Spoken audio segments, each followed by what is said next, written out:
Three, two, one. What's happening, guys? This is Logan Robinson from Here This Beer, presented to you by NoleGameday.com. We are here live on this wonderful, fantastic Wednesday evening. We are recapping Florida State's second win of the season, beginning the season 2-0, beating Southern Miss 66-13 in the home opener for Florida State and Mike Norvell. The week prior to that, Florida State coming away with a win against LSU. So Florida State feeling pretty good, putting a lot of points up on the board right now. But this time they're going to go to a true road away game, going to Boston College. So we'll be previewing that later on in the show. We're going to talk about the latest AP poll. Florida State now ranked number three in the country. Gentlemen, I don't think we've ever been able to come on here as a podcast and actually say that together. I really don't think so at all. So I'll be interested to talk about the latest AP poll. We'll talk about some college football across the sport, and then we're going to talk Florida State kicking off next weekend against Clemson at noon. We'll give our observations and thoughts on that, and then we'll give our quick game preview between Florida State, Boston College, and then our score predictions at the very end. As always, you can listen to this podcast on iTunes, Google Play, Spotify. If you're on YouTube right now, throw in some comments if you have any questions or topics you guys would like us to discuss. We will most certainly take them. But with me this evening is Austin Veazey, our lead basketball writer at NoleGameday. And down below is Dustin Lewis, our editor-in-chief at NG. Gentlemen, how we doing? How we feeling? Fantastic. Florida State is 2-0, but at the same time, I just cannot escape hurricanes. It doesn't matter if I'm in Florida. It doesn't matter if I'm traveling up to Boston, where they don't have hurricanes very often. Just can't escape the natural elements. It isn't even here, and I'm already tired of noon games. We have 2 straight coming up. I'm not looking forward to it. Got more after that coming, too. Yeah, I know. But yeah, there might be a few more on the way. But for context, everybody listening, Dustin's heading up to Boston's beginning tomorrow. He's going to be covering the game for us in-house up there. Looking forward to being up there in Boston. Might have some cooler weather. Of course, the storm is going to bring some nastiness, but maybe hopefully your first couple of days up there won't be too bad. I was looking forward to it, and then the storm started turning back to the west, and now it's going back to the east. So, I mean, who really knows what's going to happen at this point? Like I told you guys, I went on Boston Reddit and was like, are you guys concerned? And pretty much everyone that responded to my post is like, no, we didn't even know there was a storm coming. So I guess Boston's not very worried, so I'm not worried. Yeah, if the natives up there aren't too worried, it's either they don't know anything and they don't really educate themselves on this kind of stuff like we do as Floridians, where we know at least a week in advance and we're pretty informed, or they really don't think it's going to impact them that much. But at least looking at some of the projected system and the system coming in and what the cone looks like, at least from the wide range of it, it's definitely going to impact a little bit of the game. And we'll be interested to see when we get this game preview how Florida State's going to play offensively and if that impacts them defensively with Adam Fuller's defense.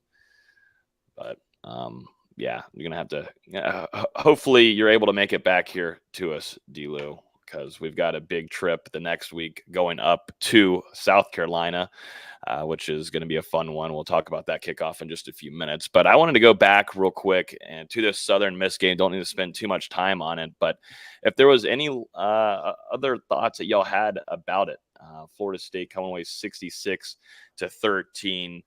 Jordan Travis going 15 of 29, 175 yards. We got to see Tate Rodemaker get in there as well. He went 3 for 3 for 73. Total yards for Florida State was 554, 26 first downs. Just wondered if there's anything that kind of came out in front of you guys after the game. You know, a few things I looked back on was wide receiver blocking and even tight end blocking. Look at Morlock and Jaheim Bell, and it seemed like that progressed and got better. Of course, Hakeem Williams has been a big time star as being an outside blocker on a lot of these runs and also some other plays, allowing some yards after catches for some of his teammates. And that's just only going to push him to get more playing time as a wide receiver and a true freshman. But anything left that y'all guys have been thinking about after the game on literally when we were recapping it Sunday morning at like 1 a.m.? I just think coming out of it, you know, it was kind of exactly what Florida State needed in the second game of the season, coming off that emotional victory against LSU and playing on a short week. They did go out there and do what they were supposed to do and dominating Southern Miss, getting the starters out of the game. quickly. And then, I mean, playing, Mike Norvell said it on Monday, 102 players, the most that he's ever played in a game during his career as a head coach. I mean, pretty much everyone on that sideline that had on a Florida State jersey got into that game for at least a little bit of action. You had 11 different receivers catch a ball. You averaged, I mean, you can see it right there, 8.3 yards a carry on the night, and had so many guys contributing in so many different ways. Then we saw it on the defensive side of the ball too. You know, you didn't have to play your starters a ton of snaps. You're able to see Blake Nicholson and Comrade Hussey, some of those guys get in there and make some flashes. But at the same time, you still saw so many aspects of the game for Florida State that need to get cleaned up moving forward. I mean, the dropped passes, Johnny Wilson, Jaheim Bell, Deuce Spann, Keon had one where he was getting hit to the ground. Some routine plays there that Florida State didn't make on Saturday night that if they do, I mean, the margin's a little bit wider for the Seminoles. But, I mean, you saw some stuff on both sides of the ball that this team can continue to clean up. And, I mean, we've seen it moving into practice this week. They're still very focused out there. Johnny Wilson obviously didn't have a catch on Saturday night and had, multiple drops during that game, and he's responded very well. These 2 days of practice we were able to observe yesterday, especially, I mean, didn't drop a pass today. I think there was only one that went off his hands, but, has been a lot more consistent moving into practice this week ahead of BC. The only thing that really caught me going back on a rewatch was how inconsistent they were offensively on third downs. You can see they went 4 of 12, and a lot of times it just seemed a little herky-jerky. Some of those were drops. Obviously, it's nice that he went 4 of 5 on fourth downs, but there's no reason Florida State needs to go on 4 of 12 on third downs against Southern Miss. Luckily, the defense did their part, holding Southern Miss at 3 of 13. I believe they started either 0 of 8 or 0 of 9 on third down, so at least they got that going for them, but definitely need to clean up third down offense going forward. Yeah, it just felt like, to me at least, they were just taking so many big shots instead of hitting that intermediate play that we saw against LSU where they were able to convert some of those third downs. I mean, we saw Jordan Travis go time and time again deep down that field, and they just couldn't quite make those connections. There's too many targets, too many weapons you can utilize too. Not everything has to go deep. And you know what, too? This has happened with J-Trav last year, and it specifically happened in this game again, where you see Dustin Hill, who's your first option, his first read for J-Trav, and Dustin Hill was wide open. And I'll take a wide open Dustin Hill in open space going against defensive backs any day of the week. But, you see him end up going deep and taking a shot downfield, and it doesn't end up working out. But you see Dustin Hill wide open. That's something that I think going back and watching film, Coach Tokars and Mike Norvell are, going to really express, just take the easy shots here and there. Everything doesn't need to be deep. And of course, Jordan Travis would like to take those shots and show that he is a passer and he can get the deep ball, which we know he can. He does that pretty well now, and he's built a lot of chemistry with these guys. But, when you've got Dustin Hill, though, man, you got to utilize his skill talents when he's in open space.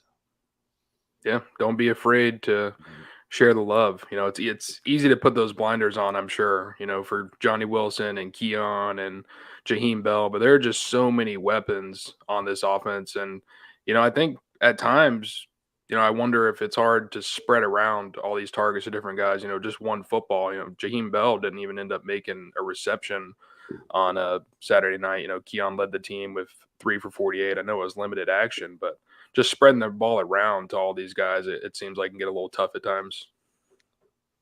Yep. And so it's going to be a little bit of now players got to be like, not, this isn't selfish game and everything. Everybody's going to get their chances throughout the night, and it just depends on who's going to be building up more consistency and know where they need to be at the right time. And, whoever clicks with J-Trav the most is going to get those opportunities, but definitely some things there. I'm monitoring going into this game on Saturday is the health of a few guys, primarily like Akeem Dent, monitoring, seeing if there's going to be any availability for him. Some guys too on the line as well.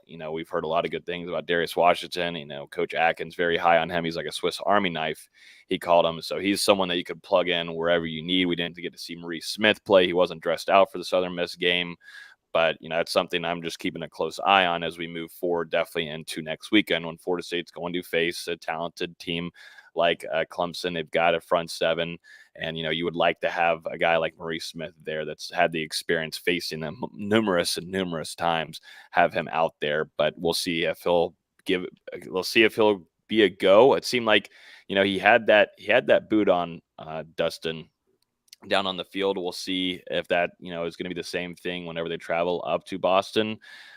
But, my biggest concern is the week after that. And so, that's just one thing. And of course, Akeem Dent.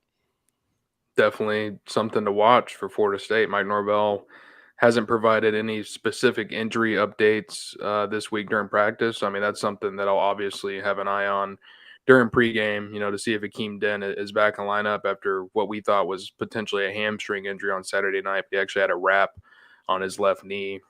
Robert Scott wasn't out there at all. And like you said, Maurice Smith had the boot on, and also keeping our eye on Kentron as well. He wasn't able to dress out for the last game. So Florida State, I mean, they're relatively healthy moving through these first two games, but definitely a couple guys banged up. And, we'll see if last week was just kind of a precaution and if those guys are able to go against the Eagles. One thing I did like seeing, though, from this game was Darion Williamson. And I think more consistency of him getting out on the field, getting some catches from J-Trav is massive for him, because we've heard from Mike Norvell numerous times through like fall camps, spring camps, about how athletic Darion is, and we see it in practices. Dustin, he's got that size too as well, but he's definitely a special athlete. And J-Trav last year in a few games, the select games that we got to see Darion, those two connected very well. But with Kentron being out, it's given Darion a chance to step up and get some more opportunities. Just all comes down to him being healthy. Mike Norvell actually talked about him earlier today and just said he's dealt with some freak injuries throughout his career.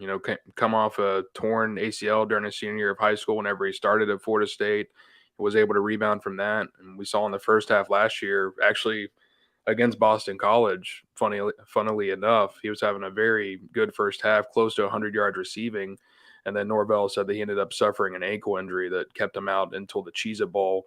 So, I mean, that's what set him back so far. But if he can stay healthy, I mean, you can, like you said, Logan, we've seen it in practice. There's a lot of potential there for Darion, and it really just comes down to him staying in the lineup and continuing to get more and more consistent playing time. You got to love that size at 6'4", and he's athletic enough and fast enough to really make an impact on that outside. Yeah. That's the thing about this whole unit. There's so much size around them. But yeah, and two, I know we're going to get the practice observations here in a minute, D-Lou, but it was good hearing from Mike Norvell saying this week, Johnny Wilson having a really good practice. And, that's nice. I like hearing we're having good practices. Johnny Wilson is always having good practices. It feels like there's some days where he just looks like an absolute first round freak of an athlete, but it's got to translate onto game fields, and we can tell that it's all mental, and it's in your hands type deal. It's more of where he's worried about his next move after having the ball. I feel like he's trying to maneuver and try to figure out what he's going to do. The biggest key is just coming down with the catch. That's really what Jordan really needs from him most, definitely when they're going deep in some of these ways. But you could definitely tell, Mike Norvell and Ron Dugan's pushing hard and not allowing him to just go out there and keep trotting him out there if he's not going to come down with the ball. You could tell, dinged up maybe a little bit from this last game, but I think a message was sort of sent there for Johnny Wilson. Things got to be fixed. We all know who Johnny Wilson is. I mean, he's one of the best wide receivers in college football, and I definitely agree with that point you're making, that it's really just a mental thing. And, once you drop a pass, you're starting to think about it like, all right, I can't drop the next one. And then bang, you do. That can just lead to more and more negative spirals from there. But, we saw it from last year at times from Johnny Wilson, and then he was able to bounce back and have some really consistent performances for Florida State. And that's exactly, like I was saying earlier, what we saw in practice this week. And I think that is encouraging, because the week leading up to LSU, even last week, there were some drops in practice, and he's really cleaned that up the 2 days that we've been able to be out there watching it. Johnny comes up big usually in away games as well, so we'll see how much he's utilized this upcoming weekend.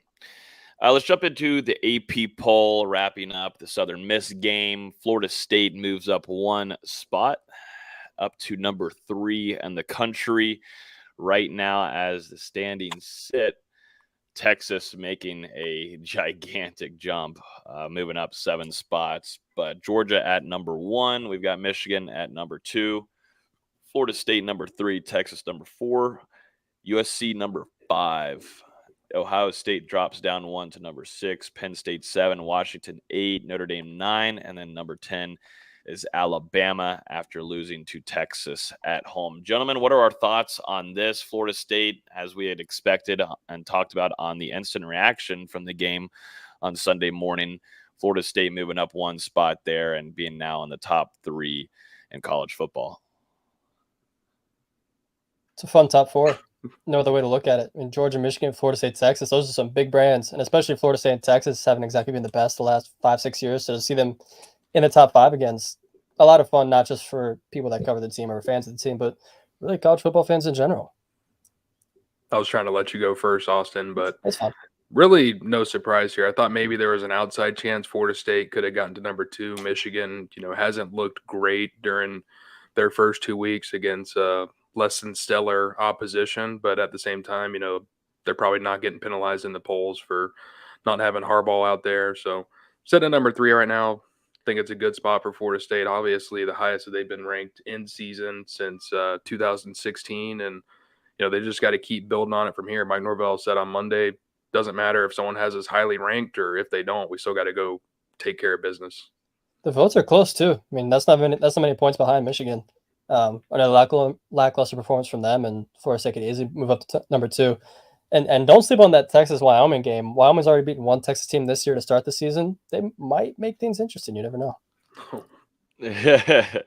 I mean, now you gotta watch all these games. That's what makes college football fun again. I did lose a little bit of love around it whenever Florida State wasn't doing good, and I didn't really give a damn who was ranked and watching the college football rankings later on in the year. But now where Florida State's at, you got to watch every other team around their area. And so looking at Florida State, one thing that I was always keeping an eye on is the pressure. Could they withstand the pressure on them? And I think they've really done a good job of blocking that out. That starts out with Mike Norvell. Dustin, you bring it up. They've got to block it out, and that starts up there with your head coach. And there's a ton of pressure on them right now, something that this team, this quarterback, this entire staff has never had, definitely in the program at Florida State.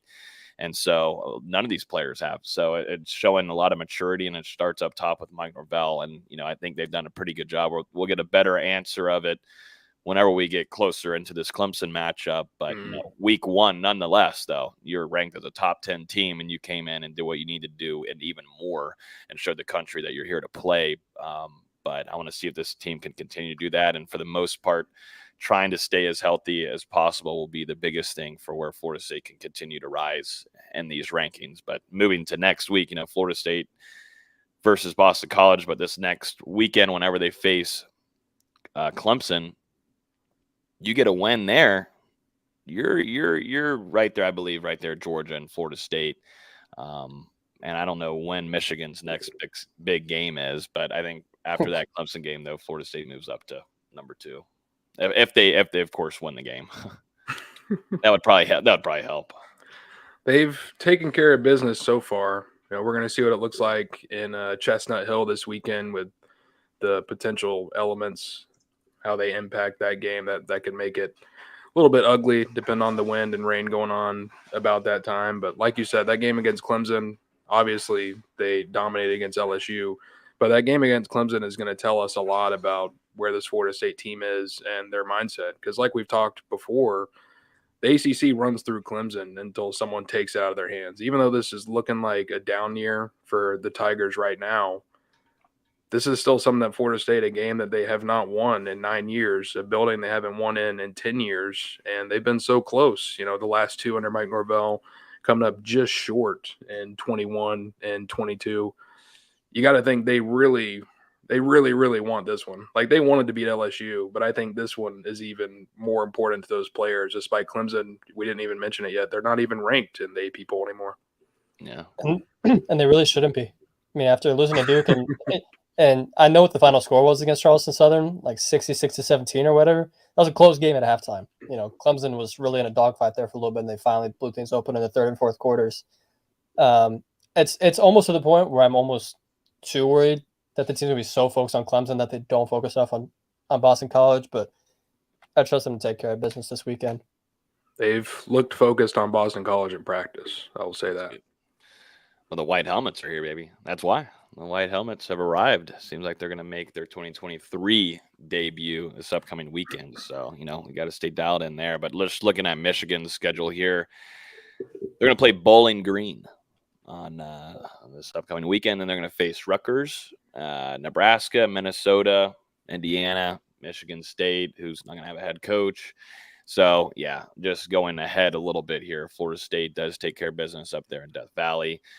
You could definitely go ahead and expect Florida State to reach that top two right up there with Georgia. So, because Michigan doesn't play anybody until Penn State in middle of November. So, yep. It gives Florida State a good little notch there to move on up. And then, they can they can hold their will, for the most part for Florida State's chances. They still got a game going to Pittsburgh, which can help their chances of keeping a nice resume going into what could be a potential ACC championship for whoever wants to take that spot. Because right now it's a little up in the air on who might be, your top two right now, just with how Clemson's playing, Duke, and then also with North Carolina. It's an interesting ACC race, which is making this a lot more fun. There's still a couple quality games left on the schedule. It's possible Clemson squeaks back in by the time they play against Florida State. It'd look a little bit better on paper if they're able to say number 3 Florida State against number 25 Clemson instead of unranked. And then, we're seeing what Duke's doing. They're in the rankings right now. Miami jumped in after Texas A&M. We'll see if they're able to stick around by the time they come to Tallahassee late in the season. They do have a tough schedule leading up to then. But, there's potential for Florida State to add a couple more ranked wins to their schedule. I got to say, it's not the greatest slate in that back half, but it's a little bit tougher than probably what Michigan has dealt with this season. They will have to play Penn State, Ohio State this year, though. And who knows, maybe North Carolina ends up making the ACC championship, and that just adds one more kind of quality win. It's kind of weird seeing 3 ACC teams here at the end of the AP top 25, and none of them are Clemson. Mm-hmm. Yeah, four in total. Florida State, North Carolina at 20, Duke at 21, and Miami at 22. So, definitely a different kind of year for sure. Let's jump into some practice observations and then also some NFL Noles as well. But, what have you been seeing, D'Lo? You were just talking to us about it, but you feel like this team is pretty focused and keyed in on some things. What has maybe stood out to you the most that you've seen from them this week? I would just say the energy. Mike Norvell talked about it today. It was Thursday for LSU and Wednesday last week, the last practice that we were able to view of that respective game week. But the Thursday practice against LSU was quote unquote basically FSU's Wednesday practice. So he was saying today the last 2 Wednesdays haven't been very good for FSU, but today, it was the energy, and it was a very back and forth practice between both sides. I don't think there's any worry that this team is overlooking Boston College and the potential challenges that they could present to the Seminoles, along with the weather in that area. And, someone that's really stood out to me this week, I mentioned Johnny Wilson, but also Deuce Spann has been very consistent the last couple of days. Seems like he's starting to build off, becoming more and more of a consistent face in that lineup during Florida State's first 2 games. And especially today, you really got to see him utilize that speed in the open space at times. And another guy, safety Kevin Knowles, feels like he's getting more and more comfortable at that new position. We talked about him last week on the show, had a couple of interceptions in practice and came back, had one yesterday, and then pulled down another one today. So, he's been consistently creating turnovers in practice, and we'll see if that's able to lead over into some game reps as well. That's good to hear about Deuce Spann, someone who is athletic freak, but also has needed to work on his consistency and really route running as well. That's something that Mike Norvell has been working on him since day one arriving in Tallahassee, right? Dustin, he's one that we would see make those flashes in practice, but then I think he was pretty limited in games just because of the playbook and understanding where he needs to be and his routes that he was running. But to add that into the mix, you've already seen Winston Wright get in there and getting his playing time, and he's starting to bust off the rust that he's endured. But to have Deuce Spann also grab into that mix, it's almost ridiculous the amount of talent that Florida State can have at its stable in the wide receiver room for Jordan Travis. He's absolutely spoiled.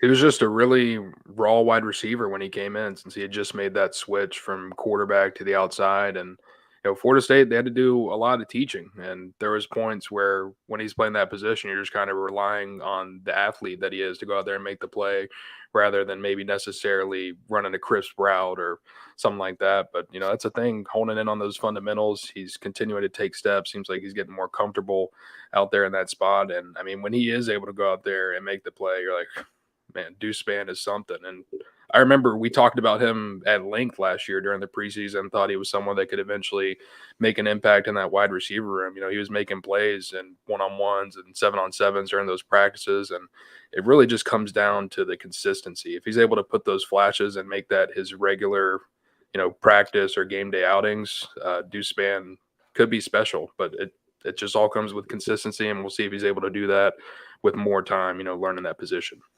Mm-hmm. It's good to hear, though. Focus.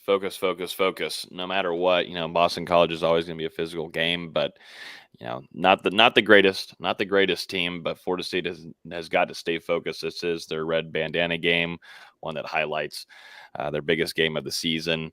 So, there's going to be a big crowd there as well. And Florida State's going to have to get adjusted to that because that's going to be the first time really this season that they've had to face on the road that kind of environment, because Orlando, that doesn't even get close counted to. I don't even know if it's like counted as a neutral game. Florida State fans showed up. I barely heard any LSU fans. So, Florida State's going to have to get adjusted to that. And, first road game of the season, Florida State, for the most part, did well at that, I thought, last year. And there's gonna have to be some players that step up, and we're gonna expect to see some youngsters too get some playing time. Before we actually go into some NFL Noles coverage, I wanted to bring up a question to you guys. What are y'all's thoughts on the Clemson noon game kickoff that was announced? Do you think it's good? I've seen like vice versa, like 50-50 on some of these. Is it good for FSU or is it bad for FSU? Would rather this be a noon game, or would rather this be what is usually a primetime 7:30 kickoff? As I kind of implied earlier, noon games suck. I think this should have been at the earliest, a 3:30 kick. I get that they kind of want to spread out all the good games that weekend because there's going to be a ton of good games. I know Notre Dame and Ohio State play. That'll probably be at night, but Clemson, Florida State's been such a battle over the last decade, and I know Clemson's kind of taking it over, but I feel like people kind of want to see Florida State take that mantle back. You think they'd give them at least a 3:30 slate, but man, I hate noon games. Tough scheduling, but I mean, it's kind of Clemson's fault here for losing to Duke and then struggling last week and kind of getting themselves dropped out of the primetime slot. It's not really on Florida State. It's tough to have back-to-back noon games this early in the season, especially when you're looking forward and you've got Virginia Tech and Syracuse and Northern Alabama and Florida still on the schedule. Those could all very well be noon games as well. So, I mean, we'll just see how it works out. But I guess if you're looking at it, if you're trying to find a positive side, if you're a Florida State fan, maybe the crowd won't be as energetic that early. It's an overrated crowd anyways. Well, they do add in the band noise. We do know that. They enhance their stadium with the band. So that's just one little fact there about Death Valley. If you didn't know, Marching Chiefs do not do that in Doak Campbell Stadium. They do not enhance their noise. I don't think they need to, but Clemson does on their end. But yeah, if Florida State's able to put an answer quickly, then that crowd might be dunzos. It's going to be an interesting conversation, too. Just listen to a couple podcasts that cover college football as well. Just everybody giving a hard time to Dabo Swinney and such. And, does he lose the team? Is he not going to go with the NIL? He doesn't want to do transfer portal, Doesn't want to do anything. He's just so damn stubborn. Like, that's the only way to put it. Yeah. Like, man. What did he say the other day when he was like, I've run my program one way, and if I'd been running how people told me, then I would have been gone a long time ago. Like, just come on, man. Come on.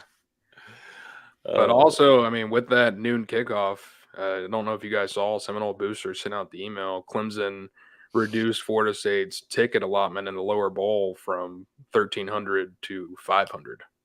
I think, and what's crazy? I think they did that in 2013, if I remember correctly, because I was at that game and I had to sit up at the very top. Like a majority of all Florida State fans were at the top, and then you'd have a little select few, couple hundred down there in the lower bowl. I was down there. You were down there? I had nice seats. Oh, did you? Were you live tweeting like I was? Thankfully not.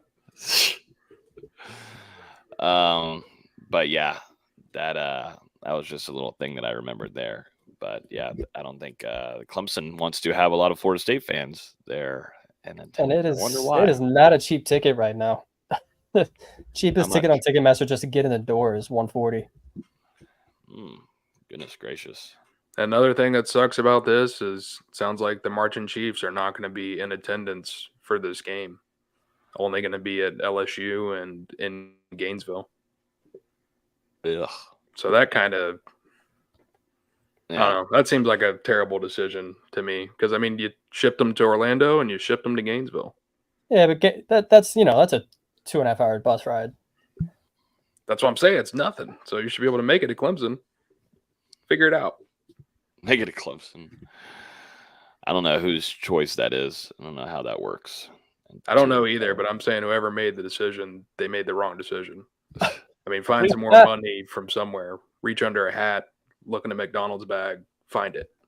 Reach in the McDonald's bag. Where's the battle's end to support the bands now? What are we doing here? What's going on here? We're not supporting enough.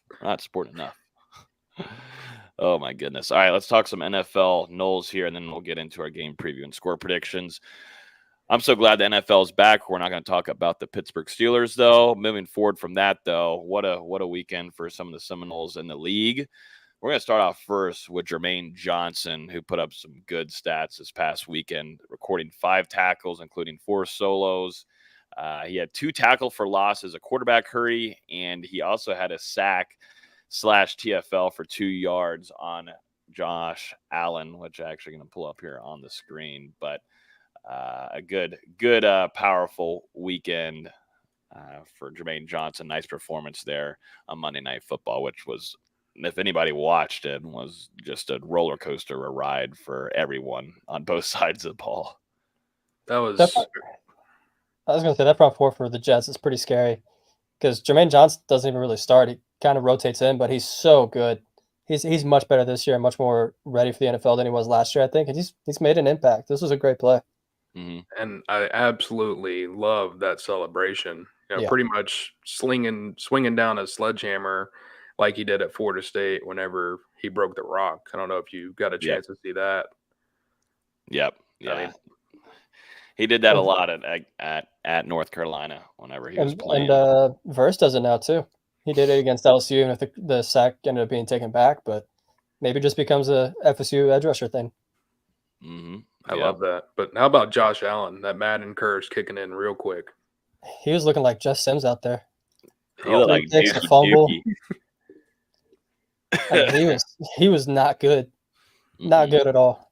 I tried to tell my wife not to draft him in fantasy, but hey, what do I know?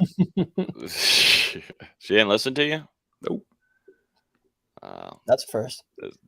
No, it's not. Yeah. Yeah. Dalvin Cook also made his debut with the Jets. He recorded 33 yards rushing, and I think a little bit over something and receiving, but not a crazy night from him. That's kind of going to be that way for a little bit. It's a deep running back room between Michael Carter and Breece Hall, and Breece Hall wasn't even fully healthy. Now he's getting healthier. Yeah. Pretty deep running back room. Mm-hmm. I do wonder how Dalvin Cook's feeling now, signing to that squad, hoping to make a deep playoff push or even a Super Bowl and really showcase himself for that next contract. And then now, you get 4 plays from Aaron Rodgers, and who really knows what's going to happen for the Jets from here. I will say I sent out a tweet yesterday at New York Jets, and I sent him a quarterback name. He only cost $4 million because the Saints wanted to cut his salary. That is Jameis Winston. And I don't know if anyone has noticed, but he removed the Saints logo from his Twitter bio recently. Yeah, he could be on the move. Yeah, I saw that. I tweeted about it too. I tweeted about it that night. I was like, hey, why not? Dalvin Cook and Jameis Winston have a 13-1 starting record together. So I still don't trust Zach Wilson enough. I don't think any of us do, but believes it. You know, I just they spent another pick on him. Like, they spent a number 2 pick on him. They're going to give him at least a couple games. Yeah. And if he's just as horrible as we all think he will be, then, maybe 3 games later, they'll make a trade. Yeah, they've got to do it this year. I mean, they put so many pieces together over here. They're trying to make a run this year, just like Tampa Bay did with Tom Brady. Putting a lot of pieces together, bringing guys over, bringing vets over that had chemistry with Aaron Rodgers.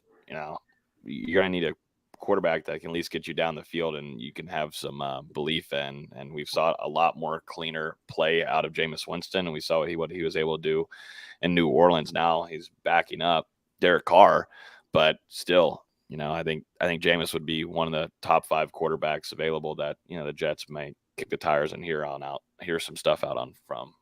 We can make Kirk Cousins available if necessary. Yeah, how about that, man?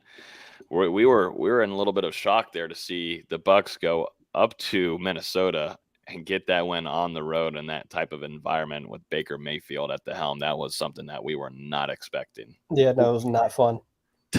Tampa Bay's offense was terrible. The Vikings are going to get thrashed tomorrow at Philadelphia. Oh, no. It's going to be ugly. That's not fair at all. That isn't fair. There was a lot of butt whoopings. I mean, not the one that happened in Pittsburgh, but Dallas Cowboys putting it down against the Giants. I don't remember that game happening. I don't remember week 1 happening in Pittsburgh. What are you talking about? But yeah, there was some butt whoopings. What about also Cam Akers getting into his groove early on a little bit here? He got a touchdown run against the Seahawks. He had 22 rushes and 29 yards. They're rushing him quite a bit.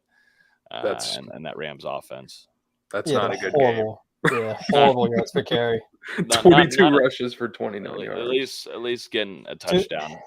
To be fair, that Rams offensive line is bad, to put it lightly. But yeah, that's not a very shining performance. He's not someone I would have highlighted on this segment of the show, but especially with Brian Burns sitting there. Yeah, I don't know how you forgot him and his 2 sacks, but I haven't gotten to it, asshole. Brian Burns, 2 sacks. Give it away. How many tackles for loss did he have, though? 16.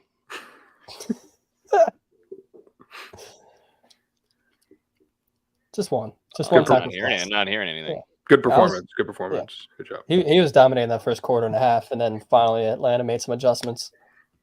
Hey, he didn't agree to that contract extension, and now he's playing for his money. And he's if he does this every week, he'll be making a really good pace or a really good case to get a nice contract. He's also doing a signing event up here in Charlotte in about a month. If anyone wants to send stuff in. What, we're all just going to send you no, you can 40 items and have you can send them all. You can send it to the place he's doing the signing event. Brian, please. Cool. Put your address in the comments, Austin. No, let's not do that. Yeah. I want to watch him sign it, though, to make sure it's not like a machine or something. Yeah, go ahead. Yeah, I need to see it. Well, that doesn't really. Let me see this again. Get to it. I'll need the replay. Show me what happened here. He just bends around the edge. Yeah, and that crazy, his reach. He got such a long wingspan. Yeah. Spider Burns. Isn't that crazy? Yeah, that's where Spider Burns comes from, right there. Literally. His arm's going like a yard and a half. Mm-hmm. And also the number 0 just looks looks strange. Cool. I think it looks cool on a defensive line. It's strange to me. I kind of liked him in 53, honestly.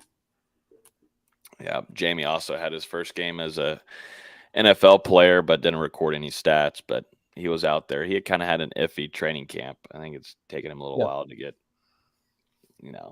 adjusted to the league or something's going on there. But to be fair, it took him a while to get adjusted to FSU as well. It took half of that 2022 season or 2021 season for okay, James actually becoming a player. And the thing for him is he's really got to master that defensive scheme because it's all about positioning for him, especially at this level where he's a little bit undersized and a little bit less athletic than a lot of the guys he's matched up against. And it's a really deep safety room between Jeremy Chin, Von Bell, and Xavier Woods. That's a lot of starting experience in that safety room. Mm-hmm. Yeah, it's good for him to learn from. Anything else from NFL? I'm trying to think. Josh Sweat bouncing around doing some things as well. Dustin Hopkins hit a couple kicks. Graham Gano, man. Did you guys see Graham Gano? No, I purposely didn't. You purposely didn't? What do you have against Graham Gano? Nah, it's just it's more about the. He's like, Graham. He just caught a stray. It's more Graham about the Giants. Just caught a stray. It's more about the Giants beating the Vikings last year. Wound still hasn't quite healed.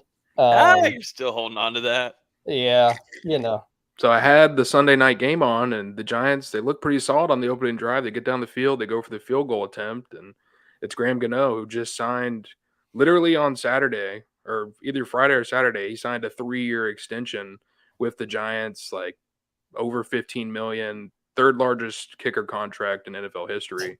And Graham Gano, Graham Gano has been really good in his career, over a decade now in the league since going undrafted in 2009. But anyway, gets a field goal attempt.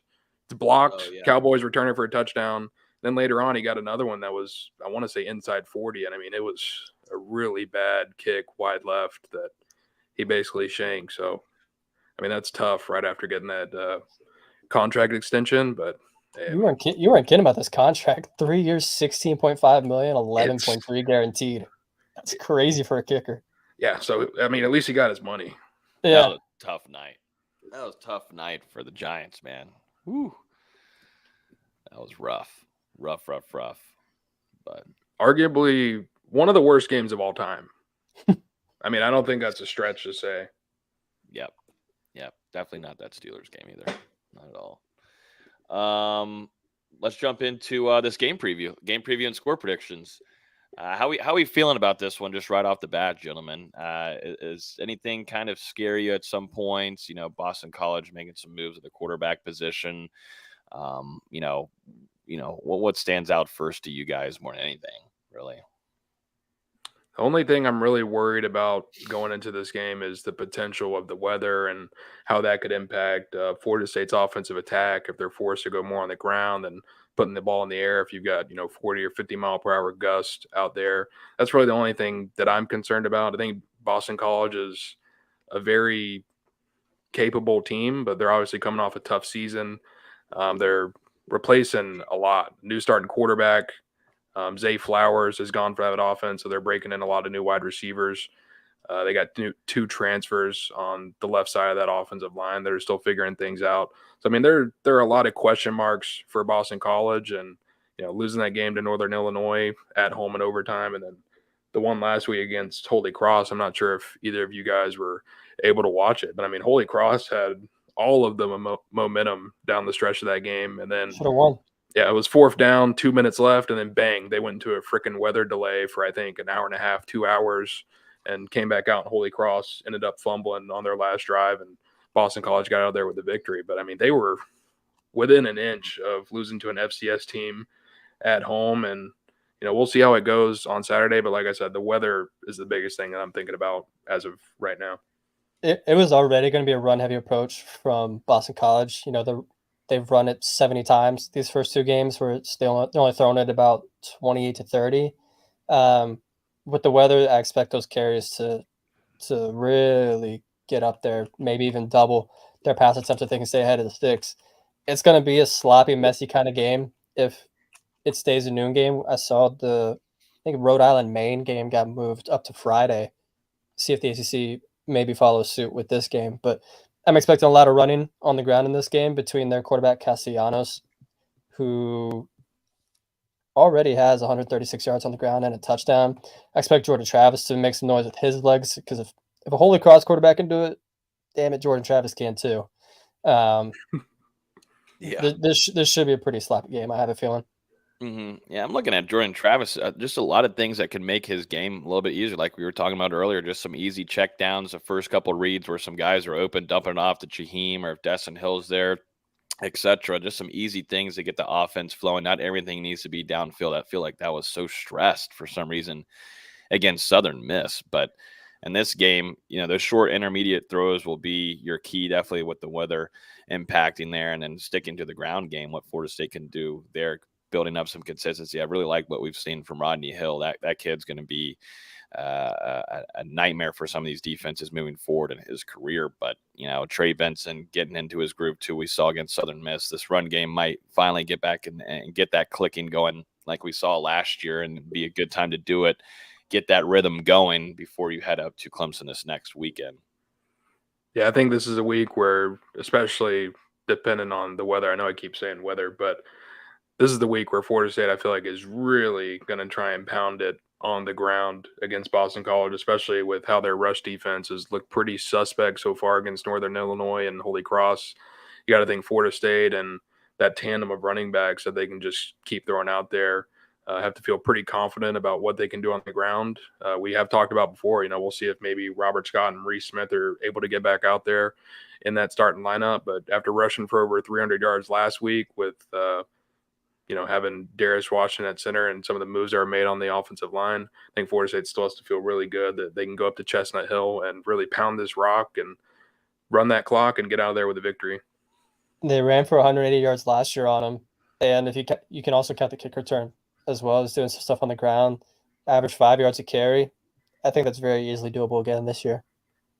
You would think more. Yeah. Yeah. Looking at some of their stats from the last game there. Holy 10 Cross penalties is blaring.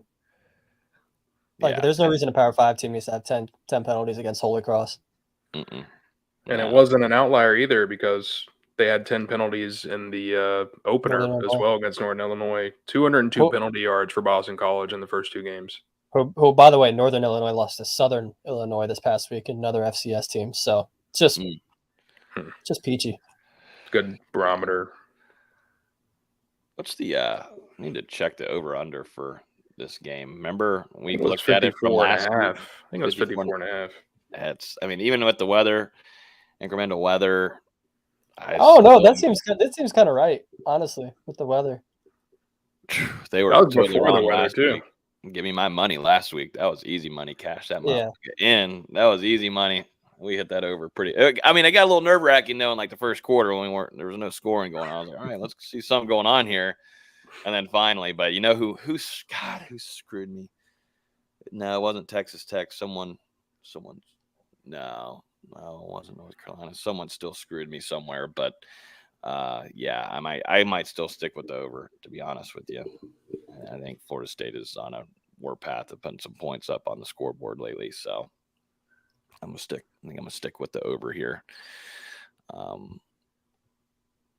Anything else here from Boston College? It's really just figuring out what the concerns are, and there's not many, but the penalty one is worth noting there. I would just many penalties in the last two games. I would just say I'm interested to see how Florida State game plans for Thomas Castellanos, because there's a lot of familiarity here between Florida State and Castellanos. Seminoles actually recruited him out of high school. We're recruiting him as more of an athlete running back in that 2021 class, and he ended up at UCF and then transferred to Boston College this past spring, and now has worked himself into a starting quarterback at the college level. So we'll see how Florida State defends him. I know Mike Norvell talked about him. Adam Fuller talked about him a little bit. And Fuller said that he made some throws against Holy Cross that he didn't make against Northern Illinois. So maybe someone that's kind of improving as he gets into a groove here for Boston College.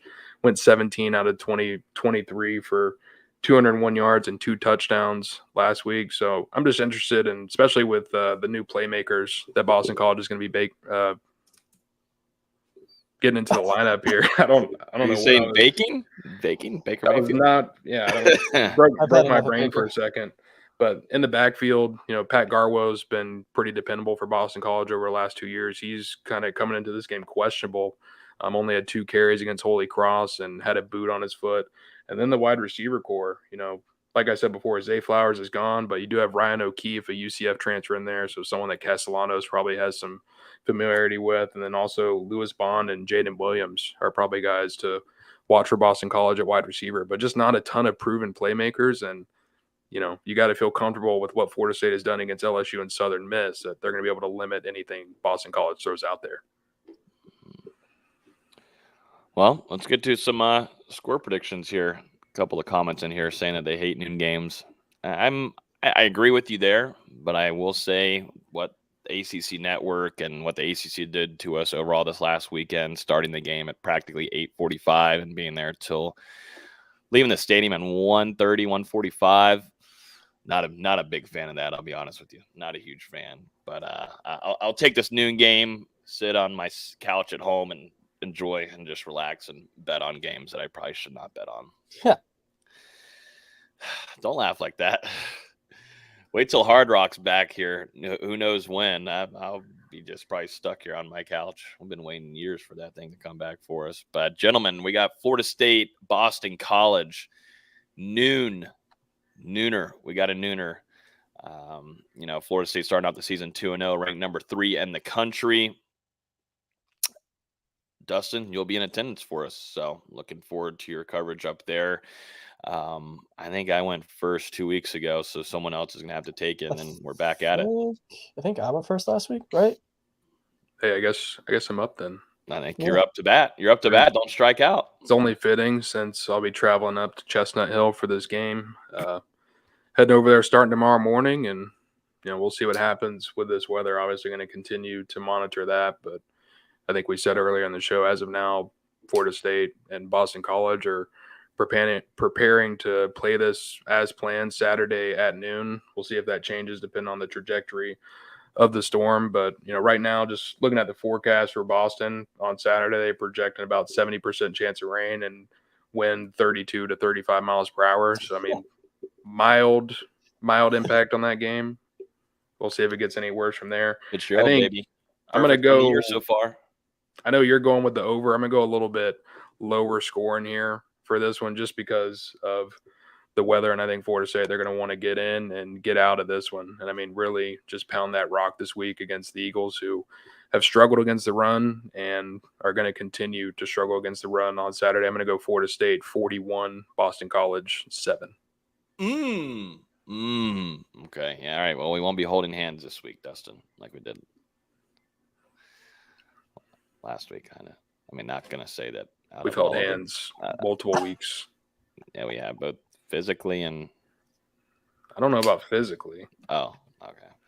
But I was also going to say, too, I don't want to bring it up or anything, but on the beat, closest score prediction last week from yours truly here. Someone had to represent here the Spear there on Noel Gifs, who does the poll, or not all the poll stuff, but he also is tracking, I guess, everyone's score predictions that's on the beat. So, gentlemen, we got to get our shit right. We got to make sure that we go 1, 2, and 3 there. At least we had the 13 right. We all had the 13 right. We had that down pat. We know our opponents well. It seems like we do know our opponents. I'll go if you want me to. I'll go next. I got Florida. I'm not gonna spend too much time here. That's good. Respect Boston College. Holy Cross scoring 28 there is very interesting to me. That's where I'm gonna go. Florida State 51 and Boston College 13. Though I'm gonna stick with that 13 spot. I feel like it's right there. I feel like it feels nice and secure there. Don't have to go up too really high and not too crazy low. I think 13 is just good enough. Good enough for Boston College a little bit there, but I think Florida State's going to establish the run early. I think you're going to see a lot more of Jaheim Bell and Kyle Morlock, and you're going to see an interception, and it's going to be another interception from Greedy Vance. Okay. Yeah. I'm going right at that over under. I think it's a pretty solid number. Expecting a lot of running game. I'm expecting at least 300 rushing yards as a team from Florida State, and I got the Noles winning 45-10. Okay. So I did 7, you did 10, and Logan did 13. Yeah. Yep. So we're in that range there. We're not expecting much of Boston College. We're reaching out for each other's hands, but not quite there. Just like. Mm-hmm. We're waving at each other from a distance. Yeah. If you're allowing Holy Cross to score 28 on you, for the weather, to me, I understand weather. That's cool and all, but we should mention it's a red bandana game for Boston College. I think you said it earlier, but that's gonna matter a little bit, at least early on. Maybe the crowd's a little bit into it. The team's gonna be a little bit into it. So I'll spot Boston College there 10 points, and that might be it. How nice of you! So generous. I'm interested to see the red bandana game, but I don't think it's gonna affect the atmosphere very much. Their jerseys were pretty cool. I did like what they did with the Yeah, I like- uniforms. I was in the stands in Boston College in 2021, and the loudest thing I heard in that stadium was the like car sounds they play on third down. Sounds like you're at a NASCAR race for a second. And honestly, Holy Cross had more fans there last week. I don't know if people were seeing all the videos of all the Holy Cross fans staying there during the rain delays. It was pretty awesome. funny. It's pretty funny. Yeah. So I think a lot of Florida State fans, they do make it up there to Boston. It's a great trip to go up there anyways and take the train over to the stadium. So it's always a fun trip. Been there a few times with my parents as well. So safe travels to D-Lou up there taking care of business for us. He'll have full coverage at NoleGameday.com across social along with our website, NoleGameday.com. Or also, too, make sure you're in our Discord.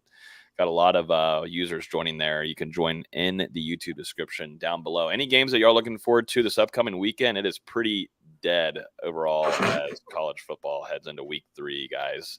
I mean, I know y'all are all getting ready for Colorado State, right? I know y'all are. It's a bad week when Tennessee, Florida's the college game day game of the week. And it's the game that Herbie's calling. Like, that's a bad week. What do y'all think how that game's going to go for Tennessee Florida? by 25. Duh. Yeah, I think Miami's at a better, like if I'm evaluating those two right now, I think Miami's above them. And for sure. Going into year 2 for those head coaches. They look a little bit more established, better disciplined team. I think Florida's going to be in some trouble there. Yes, really, we have some weird games. I'm really excited for the Miami Bethune game. I think it's going to be a real back and forth affair. I mean, other than that, I would say Georgia, South Carolina, I'm a little interested in. I don't think the Gamecocks are going to end up pulling that one off on the road.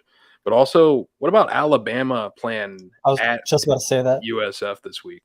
Yeah, for some reason they scheduled a home and home, and I was talking with my buddy who's an Alabama fan, and it still doesn't make sense. But Alabama's going to go down to Tampa, whoop some USF ass, and do a lot of recruiting while they're down there, show off for all the Florida recruits. Yeah, I guess it's cool. Maybe they get to go play in an NFL stadium. That's the only reason I could think of that they take this game at South Florida. And then I also saw that Alabama, they had a team meal today, and they were eating gator. Yeah, nice. It's USF Bulls. Shouldn't they have some steak? Eat some bowls, some bull balls. I don't know, something. I mean, I feel like that Rocky Mountain oysters. Something yummy, tasty. But when was that signed? I wonder when this was signed. Like 3 weeks ago. Signed to play each other? I'm kidding. It's like, damn, holy crap. Alabama's really falling apart there, Nick Saban. Yeah, so pretty weak college football schedule. Announced 4 years ago. It is rough. It's actually 2 home. So they'll play in Alabama twice and then once in Tampa. Mm-hmm. But still. Stan here from our Discord is asking, how did we get on the subject of eating balls? Logan just went there. That is all him. That's what Alabama did against Texas last week. We just figured we'd mention it. Mm-hmm. Yeah, maybe they ate steaks last week before the Longhorns game, and they're like, we can't do that again. It's bad luck. Mm-hmm. But where did they get a freaking whole gator from? Why does it matter? They just pull it out from like backyard or something? I mean, where did that thing come from? There's enough of them around there. Can you buy that at Walmart? Like a whole gator carcass to roast maybe in Alabama. There's alligator farms. Do you go to alligator farms? Easy?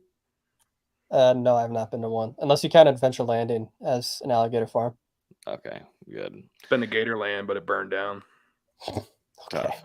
Like Billy Napier's future. Maybe that's where they got it from. They were already cooked. Maybe so. I will say it's been tough scenes. It's tough scenes seeing, Travis Hunter ball out. I mean, we knew that kid was extremely talented, but what he's doing with Colorado, Shedeur Sanders too. Those two are building a really good connection there, and they still got a strong schedule ahead of them, but they go against one of their in-state rivals against Colorado State at 10 p.m. But Travis Hunter, it's a special athlete, and you just picture what could have been like in Tallahassee in this offense. That's just crazy what you could imagine there. I know every FSU fan, whenever a highlight happens or you see him make those plays, you're like, God damn. I'm just like not so happy. Dustin is ticked off.